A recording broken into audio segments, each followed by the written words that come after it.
আসসালামু আলাইকুম প্রিয় viewers, welcome back to my channel. আশা করি সকলে ভালো আছেন, সুস্থ আছেন। বিশেষ মুহূর্তে পুরুষাঙ্গ নিস্তেজ বা এটা শিথিল হওয়ার কারণ কি এবং এর প্রতিকার কি বা সমাধান কি, এ বিষয়ে অনেকে জানতে চেয়েছিলেন। তো চলুন চলে যাই মূল আলোচনায়। পুরুষাঙ্গ নিস্তেজ বা শিথিল এই সমস্যাটা বলতে গেলে অনেক বিবাহিত পুরুষ তারা কিন্তু এটা ভুগে থাকেন বা এই সমস্যা তারা কিন্তু ফেস করতেছেন। কেন এই সমস্যাটা হয়ে থাকে? এটা হওয়ার দুইটি কারণ মূলত থাকে। একটা হচ্ছে শারীরিক কারণ, আর একটা হচ্ছে মানসিক কারণ। এই দুইটি কারণের জন্য দেখা যায় যে একজন পুরুষ তার পেনিসটা নিস্তেজ থাকে বা বিশেষ মুহূর্তে এটা শিথিল হয়ে যায়, সঠিকভাবে সুদৃঢ় হয় না। আমরা যদি প্রথমে আসি যে শারীরিক কি কি কারণে এটা হয়ে থাকে, সেক্ষেত্রে আমরা যেটা দেখতে পাই, প্রথম নম্বর যে বিষয়টা থাকে, অনেক সময় দেখা যায় যে আমাদের শরীরে হরমোনাল কিছু পরিবর্তন আসে। যেমন অনেক ক্ষেত্রে দেখা যায় আমাদের শরীরটা যখন অতিরিক্ত মোটা হয়ে যায়, বিভিন্ন রকম পুষ্টি বা ভিটামিনের শূন্যতায় ঘাটতি থাকে বা আমরা এটা ভুগতে থাকি, তখন দেখা যায় আমাদের শরীরে টেস্টোস্টেরন নামক যে হরমোন লেভেলটা আছে, এই টেস্টোস্টেরন হরমোন লেভেলটা অনেকাংশ কমে যায়। এবং এই শুধু টেস্টোস্টেরন হরমোন লেভেল কমে না, এর পাশাপাশি দেখা যায় অনেকের প্রোল্যাক্টিন হরমোনটা বেড়ে যায় পুরুষের, আবার অনেকের থাইরয়েডের সমস্যা থাকতে পারে।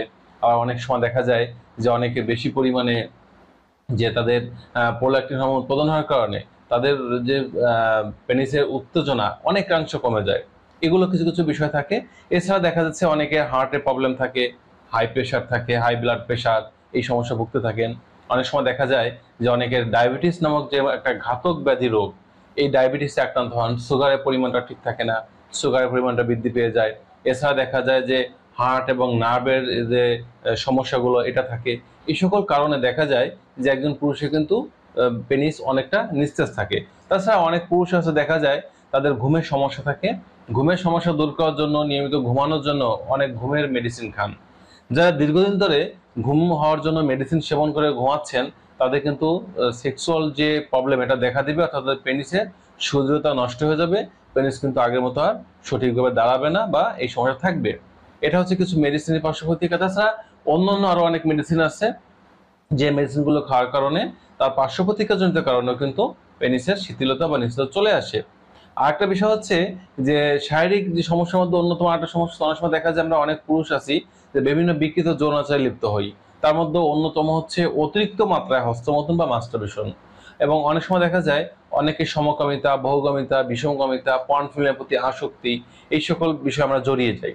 এই সকল কারণেও আমাদের শারীরিক সমস্যা এটা দেখা দিয়ে থাকে।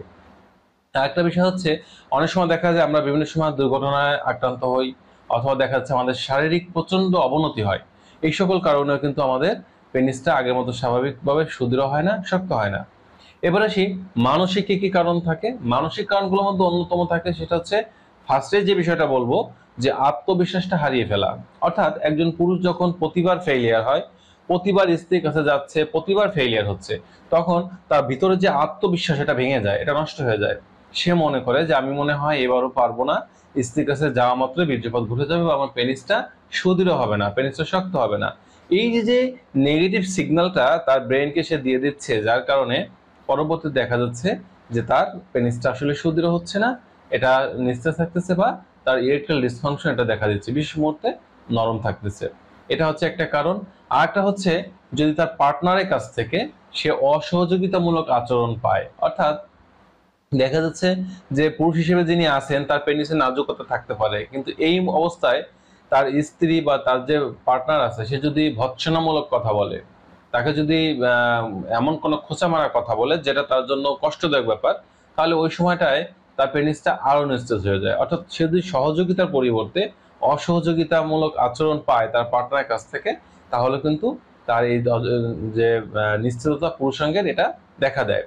আর একটা বিষয় থাকে, সেটা হচ্ছে প্রচন্ড কোনো মানসিক দুশ্চিন্তা যদি কোনো পুরুষ ভুগতে থাকে, সেটা হতে পারে যে কোনো প্রকার মানসিক দুশ্চিন্তা, তাহলে দেখা যায় যে তার এই সমস্যাটা দেখা দিয়ে থাকে।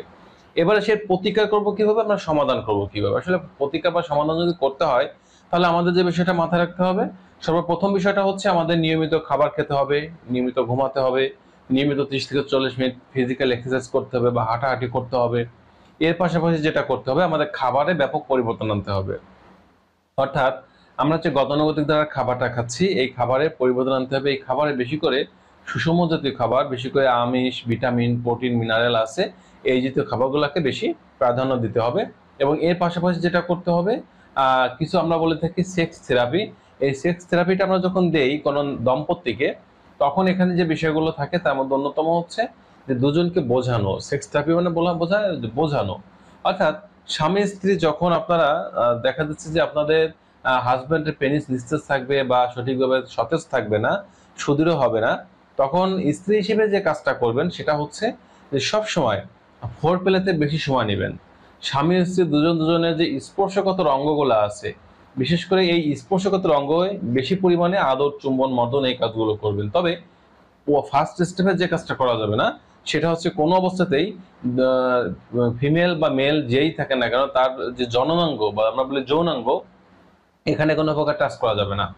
এই জায়গাটা ব্যতীত শরীরের অন্যান্য যে স্পর্শগত জায়গা আছে এখানে দীর্ঘ সময় নিয়ে ফোরপ্লেতে অংশগ্রহণ করতে হবে।